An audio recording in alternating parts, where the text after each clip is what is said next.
Hi, it's Bob Safian. You've been hearing me as the host of Rapid Response in this feed for a few years now, with short, newsy interviews alongside the deeper dives of Masters of Scale. Well, I'm excited to share that Rapid Response is expanding into its own feed. We'll be putting out shows twice a week, focusing on the urgent issues that business leaders are dealing with in real time. So search for Rapid Response in your podcast player and subscribe to make sure you get all our episodes. I'll see you on the other side. Sam Altman and Greg Brockman of OpenAI reached out to me and said, hey, we have a model coming up.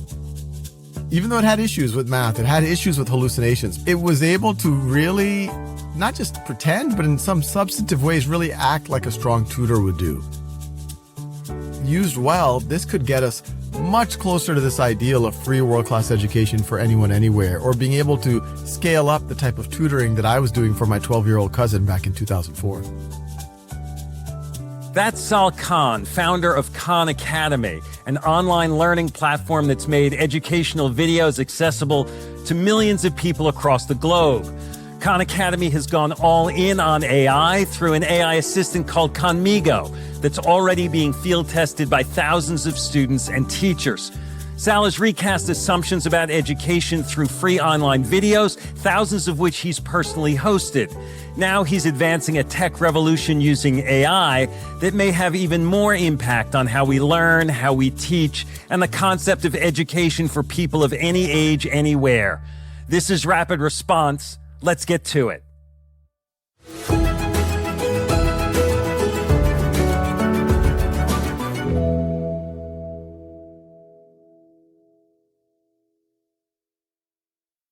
We'll start the show in a moment, after a word from our premier brand partner, Capital One Business. I woke up in the middle of the night because I had this nightmare that we were front page news, that we've done the stupidest mistake of our life by making this pivot. That's Aparna Saran, Chief Marketing Officer for Capital One Business, and she's recalling a moment from her previous position at Capital One when she was heading up a team designing a new business card. We had just made the decision to go all in and sunset the prior version of the product, which was honestly the cash cow for our business. When we made that decision within a senior leadership meeting, as someone who had been on the journey to build this out for 5+ years, it was really exciting. But by the time the weekend hit, I started to feel the responsibility and the pressure. We are taking this big bet on something that I've built. Perhaps you've been there. You've made a pivotal decision, and then panic sets in. How would Aparna calm her butterflies and steer her team through this pivot? We'll find out later in the show. It's all part of the Refocused Playbook, a special series where Capital One Business highlights stories of business owners and leaders using one of Reid's theories of entrepreneurship. Today's Playbook insight: have multiple Plan Bs.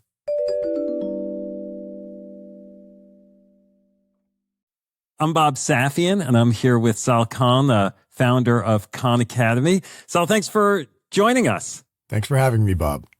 So Khan Academy now serves more than 150 million learners around the world. Many of us almost take it for granted that anyone with web access can get expert instruction for free. But you argue there's an even bigger revolution coming in education, courtesy of AI, which you write about in a new book, Brave New Words. What is making you so excited?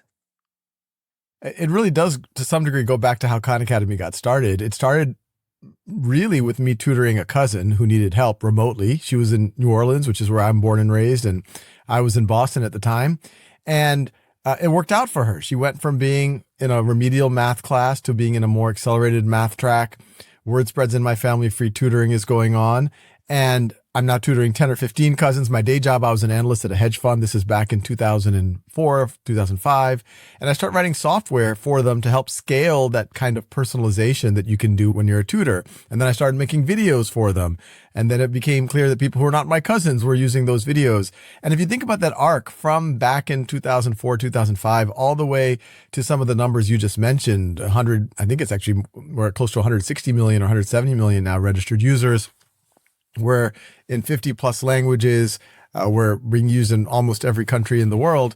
If students are able to put 20 minutes a day for 3 or 4 days a week, they're accelerating 30, 40, 50% relative to their peers. The whole arc of it really is, how do we use technology to scale the type of personalization that you're able to do and the type of engagement you're able to do when you're able to do have a one-on-one tutor. What AI does is allows us to go much further in that dream. There's interactions that folks have with our AI tutor called Conmigo that are really indistinguishable from when I used to text message my cousins back in 2004. And it can do a lot of things that I wasn't able to do with my cousins: emulate a historical figure, simulations, assess you in much broader ways than we've been able to do with computers, be a teaching assistant for teachers, not just report to them what students are up to, but also help them develop lesson plans, grade papers, write progress reports, all of this administrative work that isn't really directly student facing that teachers need support on. When you started Khan Academy, when you started posting all these videos, there were some folks who were kind of threatened by it because it was such a different way of accessing information and education. And there's a lot of that fear around AI also. I mean, a lot of the initial reactions to ChatGPT were like banning it, like that it's like a tool for cheating.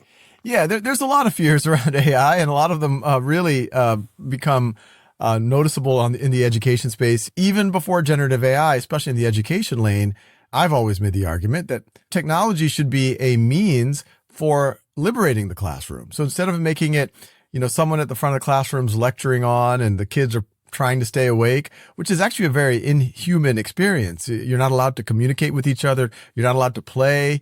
That's not natural. And if you can go from that, because now you're liberated by, the kids can get the mini explanation at their own time and pace. Now we can use class time for a Socratic dialogue. Now we can use class time to do a game, to do a simulation, or to do independent practice. The teachers can support people in a more personalized way. All of a sudden, you've leveraged technology to make things more human. You fast forward to this AI world, I think it becomes even more relevant. I think teaching is one of the safest professions in a generative AI world. And in fact, it's going to be enhanced, and more value is going to accrue to any profession that really anchors on the human element, on the human connections. And the AI is going to be there to streamline a lot of the less human things. Imagine being a 7th grade English teacher. You have 5 classrooms of 30 students, 150 students. You've just assigned a book report on The Great Gatsby to all of them. It's going to take you about 20 hours to get through those papers. If you could take that 20 hours and turn it into 2 hours, that's a huge win for the teacher, especially at a time of record burnout. But it's a huge win for the students, because now the teacher has more energy to do some other things, or maybe to assign more writing for the students so they get more practice and more feedback. So I think this is used well, as long as we put pedagogy first. It can actually unlock the human element. Yeah, I mean, you have to trust that what that AI is doing in grading those papers is appropriate. And I know you have aspirations for what AI can do that you were introduced to, as I understand it, by having kind of an early look at playing with ChatGPT. That's right.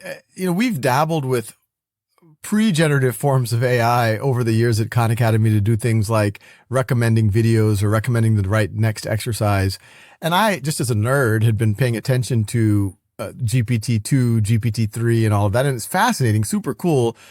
But I didn't think it was ready for prime time. And when Sam Altman and Greg Brockman of OpenAI reached out to me and some of our leaders and said, hey, we have a model coming up. This was summer of 2022. This was about 5 or 6 months before ChatGPT came out. And what they were showing us, by the way, was more advanced than what the world would see in November of 2022 at ChatGPT.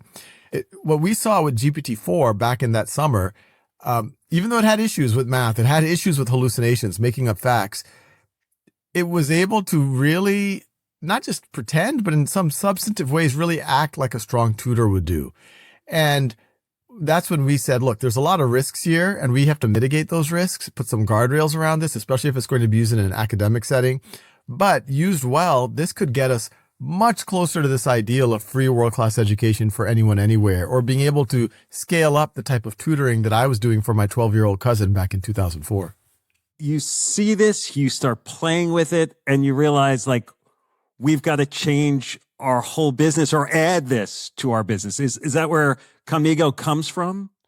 That's right. And, I was definitely all in on this. But you could imagine the debates that we had in the organization. How do we handle cheating? How do we handle hallucinations? How do we handle math errors? How do we handle a situation if a student has an inappropriate conversation with the AI? So I encouraged our team, we shouldn't ignore these risks. These are real risks, but we should write them down and we should turn them into features that mitigate the risks but keep moving forward on ways that we can create value. So we started doing that in the fall of 2022. This work of creating a tutor on Khan Academy for every student, a teaching assistant for every teacher. As you mentioned, it eventually got named Conmigo, and we were able to launch it in March of 2023, the same day that GPT-4 was launched, because it is based on GPT-4. You now have thousands of users who are engaging, teaching, learning through Conmigo. And I imagine you're getting data and information back about what works best and what doesn't of these. Yeah, we've learned a ton. It's been a little over a year that Conmigo has been out, and it's evolving very quickly, as you can imagine. But from the student side, we've gotten a lot of feedback just saying, hey, it's amazing for me to ask, why does this topic matter? Being able to connect it to things happening in life. I mean, it really does feel like a tutor for a lot of them. But we also learned that it's not equally helping all students.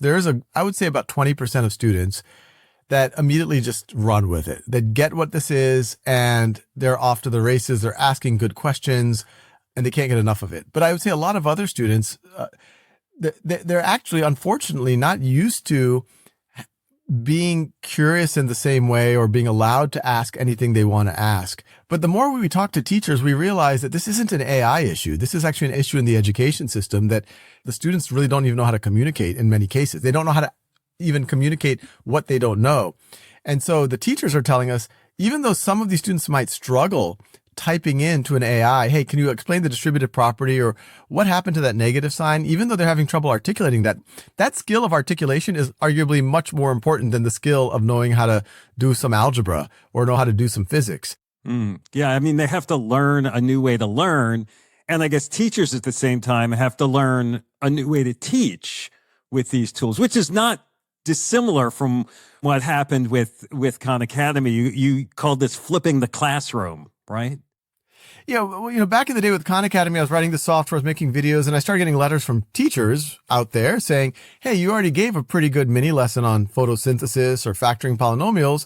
I, as a biology or as an algebra teacher, I don't want to use my valuable class time anymore to re-give that lecture. I'm just going to have the kids do what used to be classwork, essentially a lecture, do that on their own time at home.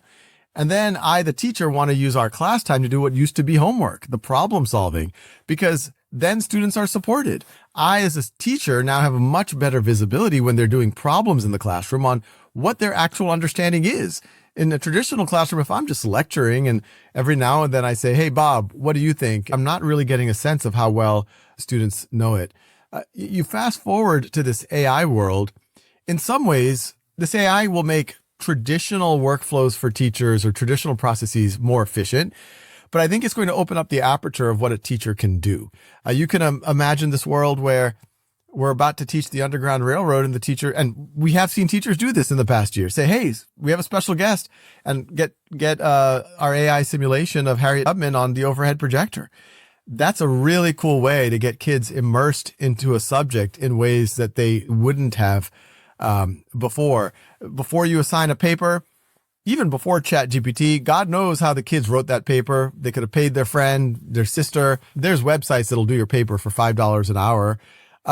And then they'll submit and the teacher has no idea what happened. And all they see is the final output. They grade it. Now the students could do their essay with Conmigo. Conmigo would act as a coach. The student would do the work.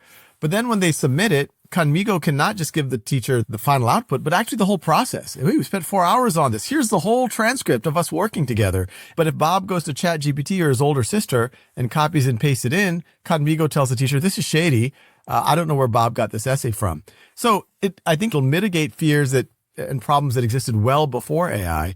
We've gotten very clear feedback from a lot of students, especially high school and college students, that especially these days, they feel very afraid to test out ideas. They think people will judge them, think that they're not smart, or they might have said something the wrong way and people are going to be offended.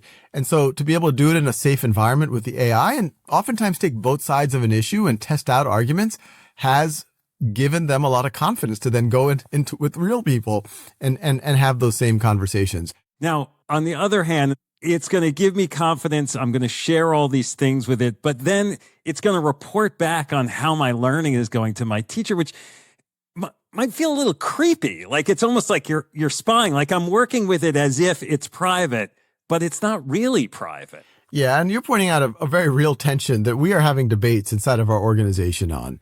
If I was a student in a classroom, yes, my teacher could say, hey, what has Sal been up to? And Conmigo would say, yeah, he's been doing a little bit of calculus. And yeah, we had a really great conversation about supernovas.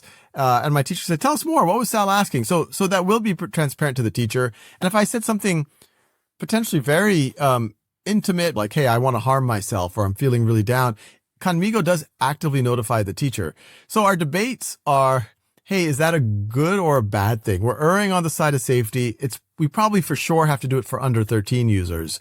But might it be better? And we don't know fully the answer to this. And to some degree, we're going to do it based on what the districts feel comfortable with and what parents feel comfortable with. What's most extraordinary to me listening to all this is how quickly Sal and his team at Khan Academy have sprung into action to put generative AI to use and to test it in the real world when so many organizations are only tiptoeing their way toward the future. After the break, I'll ask Sal more about the guardrails needed around AI, as well as how he sees it impacting other industries. Stay with us. We'll be back in a moment after a word from our premier brand partner, Capital One Business. There was panic that set in that night because I didn't want to let people down.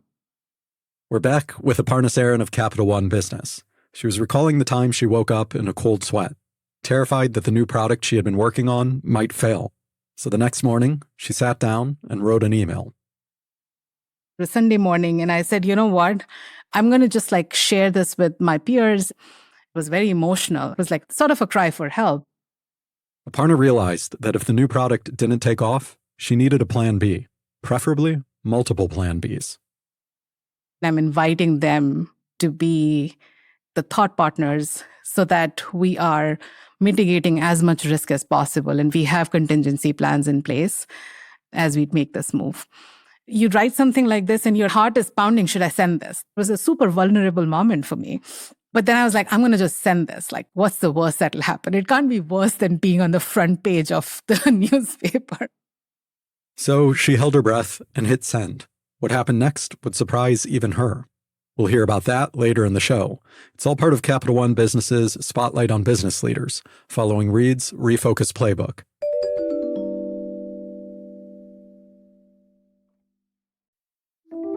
Before the break, we heard Khan Academy founder Sal Khan talk about how generative AI is transforming education.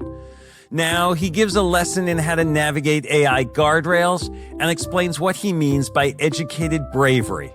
Let's jump back in.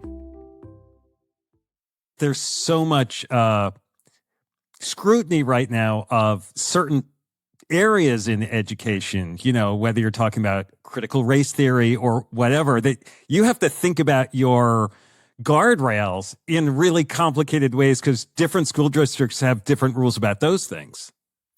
Oh, absolutely. And the good news is, and we've tested it hard because obviously the last thing we want is some kid in some school district, all of a sudden it looks like they're getting politically indoctrinated by the AI in some way and they take a screenshot and not a good look for anyone. And even more importantly, it's not good pedagogy.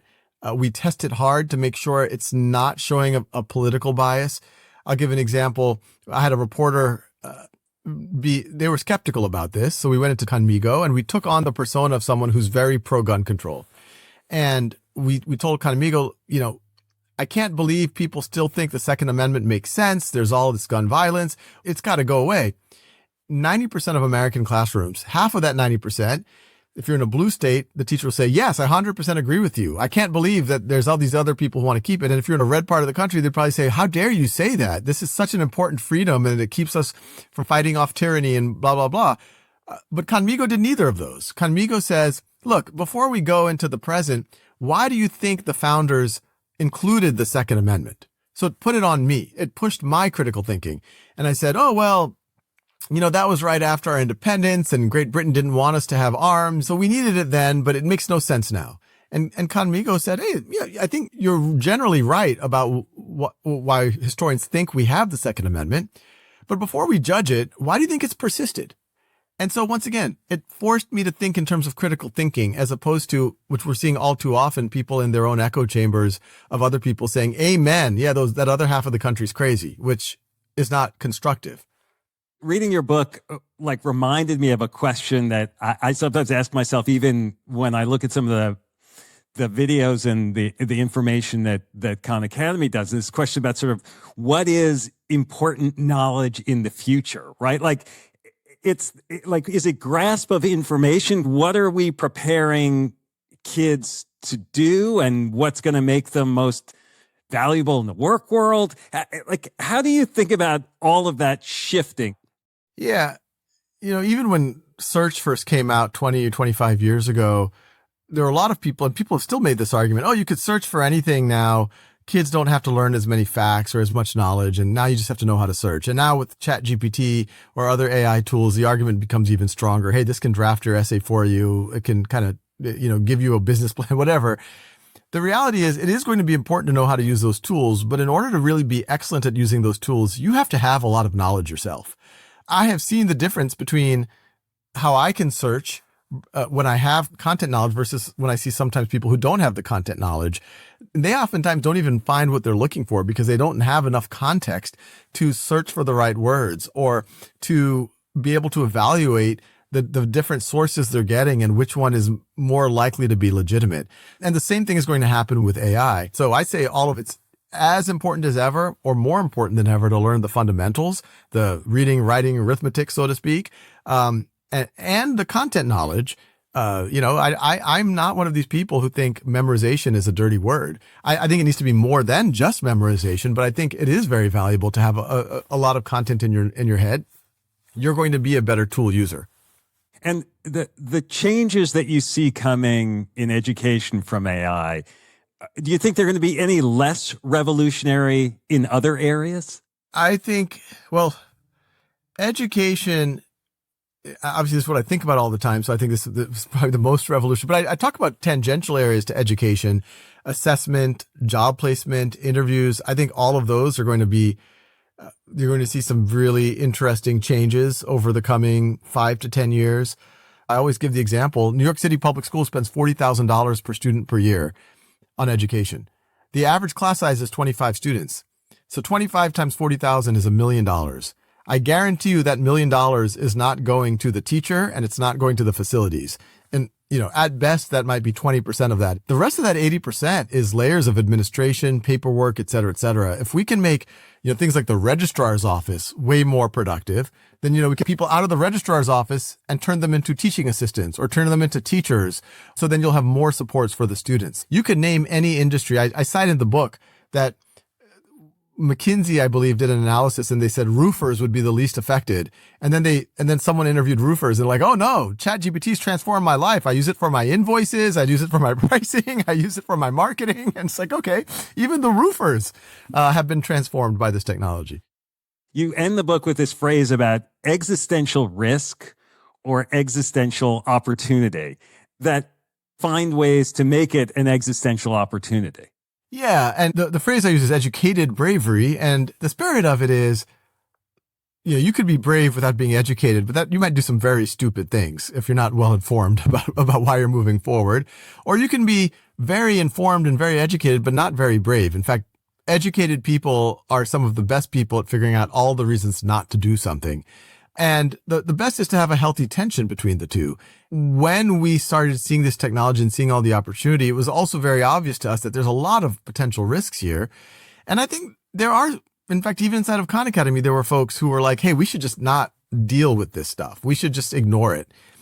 And ignoring it has more risks in my mind than taking action. Let's not ignore them. Those are real risks. Let's try to mitigate them. Let's turn them into features. But let's move forward because there's so much opportunity here. And if we think about it on a higher level, people like to philosophize and should it be regulated, et cetera, et cetera. And I'm very clear about it. This is not a flip of a coin. We are all actors in this game. And you could try to slow it down, but that's not going to do anything to the bad actors. The bad actors who are trying to manipulate our elections, who are trying to put out deep fakes, who are trying to commit fraud using this technology, they're not going to slow down. They're going to keep running ahead. And if the good folks slow down, we're going to have less tools to police them. What we really need to do is use a little bit of educated bravery. So don't ignore the risks, but move thoughtfully forward and put a lot of energy in the positive use cases. So not only do we mitigate all of these bad actors, but we can really take society to another place. And part of it is, some of the risks of AI aren't because of bad actors. A lot of folks think about things like job dislocation. There's not some puppet master trying to get people out of jobs, but the technology might do that to certain parts of our economy. Well, the solution there isn't to slow it down or to do some hand wringing. The solution there is, well, can we use similar technologies to upskill a lot of those same people so that more people can participate in the parts of the economy that are going to get the benefits of the AI as opposed to being dislocated from the AI.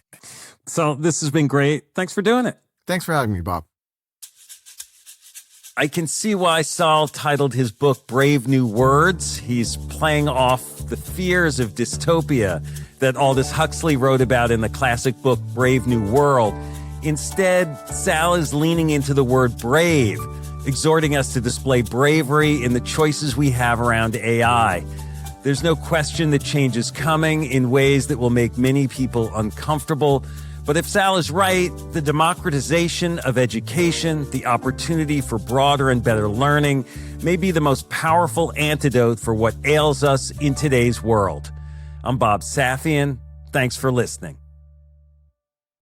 And now, a final word from our brand partner, Capital One Business. Throughout the day, text messages and emails kept pouring in. Whatever you need, just let us know. We're back one more time with Aparna Saran of Capital One Business. She was telling us about a Sunday morning email she fired off in a moment of panic. Minutes later, her inbox was overflowing. And the support she found wasn't just emotional, it was practical. We talked about detailed contingency plans and we created our go-to-market strategy.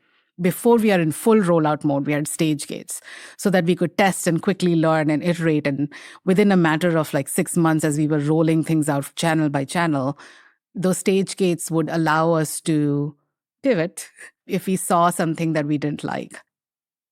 That day, Aparna learned a lesson that stayed with her. Having multiple plan Bs doesn't just expand your options, it gives you new opportunities. The best way to pivot is actually open doors for thoughtful conversations, because humility in knowing that you actually don't know everything, as well as the empathy in knowing that disruption is always drastic and abrupt, helps you go through that pivot with other people in a very different way. Capital One Business is proud to support entrepreneurs and leaders working to scale their impact, from Fortune 500s to first-time business owners. For more resources to help drive your business forward, visit CapitalOne.com/BusinessHub. That's CapitalOne.com/BusinessHub. Rapid Response is a Wait What original. I'm Bob Safian. Our executive producer is Eve Tro. The production team includes Chris Gauthier, Alex Morris, Masha Makutonina, and Brandon Klein. Mixing and mastering by Aaron Bastinelli. Original music by Eduardo Rivera and Ryan Holiday. Our head of podcasts is Lital Molad. Visit mastersofscale.com to find the transcript for this episode and to subscribe to our email newsletter.